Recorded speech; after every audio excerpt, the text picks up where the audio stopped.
नमस्ते and welcome back. Parenting मेरे हिसाब से इस दुनिया की सबसे डिफ़िकल्ट जॉब है और सबसे खूबसूरत भी।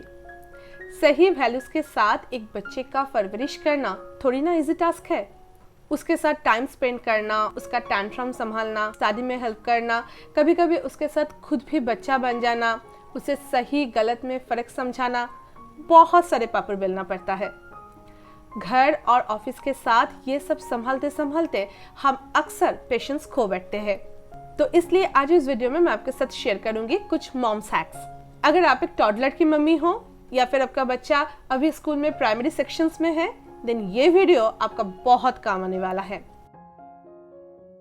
तो वीडियो स्टार्ट करेंगे, लेकिन स्टार्ट करने से पहले अगर आप मेरे चैनल पे नए हैं, देन नमस्ते, मैं हूं Amrita, welcome to happy home making. अगर आप organisation, cleaning, DIY and shopping related video पसंद करते हैं, then please subscribe happy home making. और अगर ऑलरेडी सब्सक्राइब किया है, then please click the bell icon ताकि मेरी कोई भी न्यू अपलोड मिस ना करे। Now let's begin with today's video.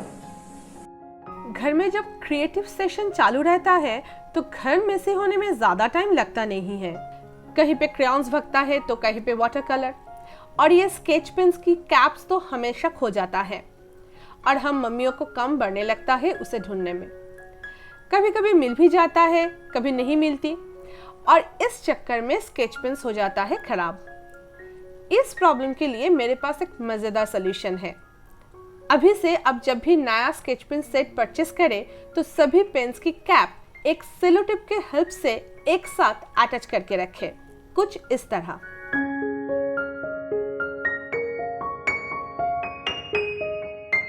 अभी आपका सभी स्केच पेन्स इकट्ठा रहेगा। आप इजीली पेन ले सकते हैं और वापस रख सकते हैं। एक साथ अगर 2-4 पेन्स भी ले ले तो भी कोई प्रॉब्लम नहीं है। अभी से स्केच पेन्स की कैप्स हमेशा एक ही जगह पे रहेगा, खो जाने की कोई चांसेस नहीं है।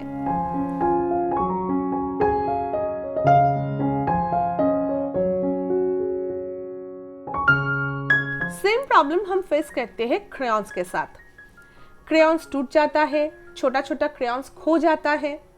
इसलिए आप इस तरह की एक सेक्शन बॉक्स में क्रेयॉन ऑर्गेनाइज कर सकते हैं। एक एक सेक्शन में एक एक कलर की क्रेयॉन रखने से बच्चे के लिए क्रेयॉन ढूंढ पाना इजी होगा और आपकी परेशानी कम हो जाएगी। आप जितना भी ड्राइंग बुक्स, कॉपीज क्यों ना खरीद के दे, बच्चे को वॉल पे स्क्रिबल करने से कोई भी नहीं रोक सकता। वॉल पे स्क्रिबल करने का मजा ही कुछ अलग है। हम जब छोटे थे तो ये शैतानी हम लोग भी कर चुके हैं। तब मम्मी परेशान हो जाती थी, अब हम परेशान होते हैं। तो करे क्या? सबसे पहले बच्चे को मना मत कीजिए, डांटिए मत। वो जितना इमेजिन करेगा उतना ज़्यादा उसका ब्रेन डेवलप्ड होगा। तो बच्चे को जितना मर्जी स्क्रिबलिंग करने दीजिए और आप ये क्लीनिंग हैक्स फॉलो कीजिए। एक व्हाइट टूथपेस्ट लीजिए, क्रेयॉन मार्क्स के ऊपर अच्छे से उसे लगा दीजिए।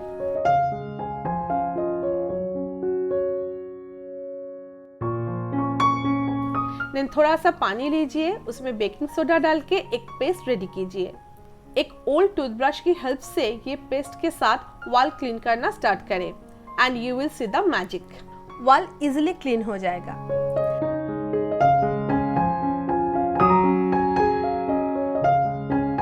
जब सभी कलर साफ हो जाए, देन एक कपड़े से उसे पोंछ ले। ड्राई होने के बाद आपको पता ही नहीं चलेगा वॉल पे कभी क्रेयॉन मार्क्स था भी या नहीं। By the way, don't forget to thank me later.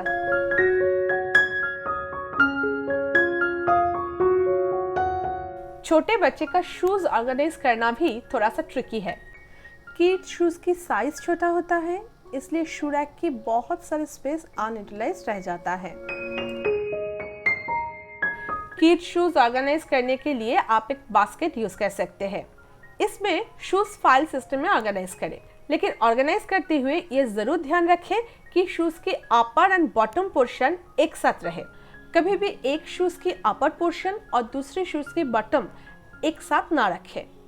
Shoes के नीचे बहुत सारे डस्ट एंड जर्म्स होता है जो कि नेक्स्ट शूज की अपर पार्ट, मतलब जो पार्ट बच्चे के फीट के साथ टच होगा, उधर ट्रांसफर हो सकता है and we never want that. तो शूज हमेशा ऑल्टरनेटिवली ऑर्गेनाइज करें।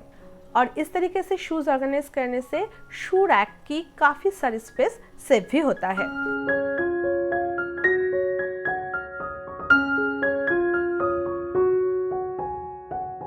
घर में अगर बच्चे हैं तो घर का ये सिचुएशन के साथ आप तो फैमिलियर ही होंगे। मेरे पास बहुत क्वेरीज आता है, टॉय ऑर्गेनाइजेशन करने की कोई सोल्यूशन बताइए। So here are some tips for you. Toys अगर बिखरे पड़े हुए हैं तो उसे इकट्ठा करने के लिए एक बड़ा सा पिलो कवर ले लीजिए और उसमें सभी टॉयज कलेक्ट करते जाइए। ये ट्रिक मैंने बहुत पहले इस वीडियो में शेयर कर चुकी थी, लेकिन वो वीडियो शायद आप में से बहुत सारे नहीं देखा है, तो मैंने और एक बार शेयर कर दिया। जब सभी टॉयज कलेक्ट हो जाए तो आप उसे रेस्पेक्टिव जगह में रख दीजिए, क्लीनिंग इजी हो जाएगा। बोर्ड गेम्स हमेशा फाइल सिस्टम में रखें ताकि बच्चों को इजीली मिल सके। पजल्स हमेशा बिग साइज बॉक्स में आता है। अगर बॉक्स स्टोर करने की जगह नहीं है या फिर बॉक्स खराब हो गया है तो यूज दिस ट्रिक। एक जिपलॉक बैग में सभी पजल पीसेस रखें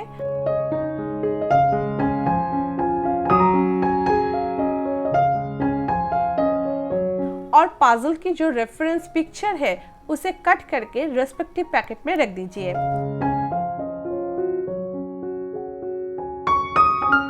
अगर जिपलॉक बैग नहीं है तो इस टाइप के जिपलॉक बैग भी यूज कर सकते हैं जो कि चॉकलेट के साथ आता है, लेकिन ये बैग ट्रांसपेरेंट नहीं है तो लेवल करना ना भूलें। अभी एक पजल बॉक्स में सभी पजल्स के छोटा छोटा पाउचेस स्टोर करें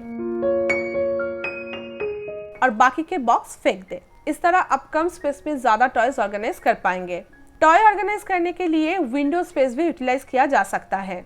2 एस हुक की मदद से एक बास्केट हैंग करके टॉय स्टोर कर सकते हैं। मैं इस बास्केट में बागान के सारे toy trains and track store करती हूँ। यहाँ से उसे ट्रेन लेने में भी आसान होता है और खेलने के बाद खुद ही वापस रख सकता है। एज अ टॉय ऑर्गेनाइजर मुझे लॉन्ड्री बास्केट सबसे ज्यादा पसंद है। अगर घर में स्पेस क्रंच है और टॉयज रखने की कोई स्पेसिफाइड स्पेस नहीं है तो laundry bag is the best organiser.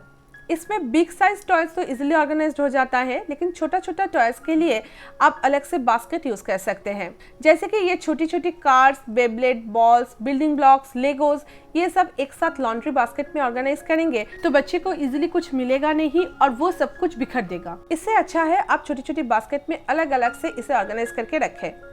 अगर बास्केट में रखना भी पॉसिबल नहीं है तो यूज वेजिटेबल मेश बैग्स। इसमें आप छोटा छोटा टॉयज ऑर्गेनाइज करके रखें और मेश बैग लॉन्ड्री बास्केट में ही स्टोर कर सकते हैं।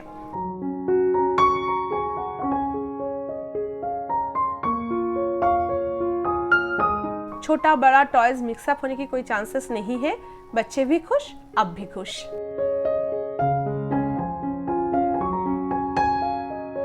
और एक चीज जिसे लेकर मम्मा और बच्चों का वर्ल्ड वार चलते रहते हैं वो है चॉकलेट्स।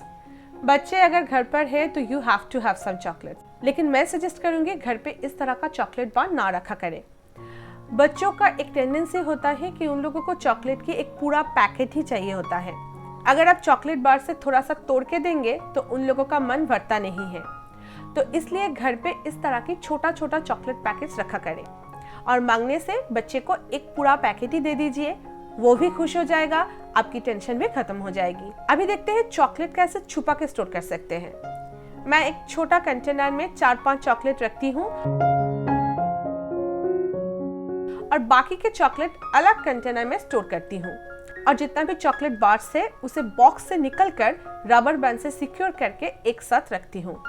अभी ये सब एक्स्ट्रा चॉकलेट्स फ्रिज के पीछे स्टोर करती हूँ और सामने नॉर्मल सामान रख देती हूँ, तो बगान को एक्स्ट्रा चॉकलेट के बारे में पता नहीं चलता और जो कंटेनर में 4-5 चॉकलेट्स रखा है उसे सामने रख देती हूँ ताकि बगान का जब भी मन हो वो इजीली चॉकलेट ले सके। ये कंटेनर में वो हमेशा थोड़ा सा ही चॉकलेट देखता है तो उसे ये लगता है कि अगर ये खत्म हो जाएगा तो मुझे तो और नहीं मिलेगा, तो वो एक बार में ज्यादा चॉकलेट खाने का जिद नहीं करता है और टाइम टू टाइम जैसे मुझे ठीक लगे मैं ये कंटेनर फिल करती रहती हूँ।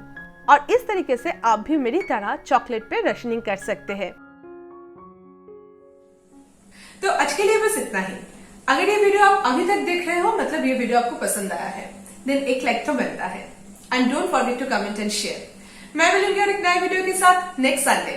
Till then take care, lots of love from happy home making. Bye bye.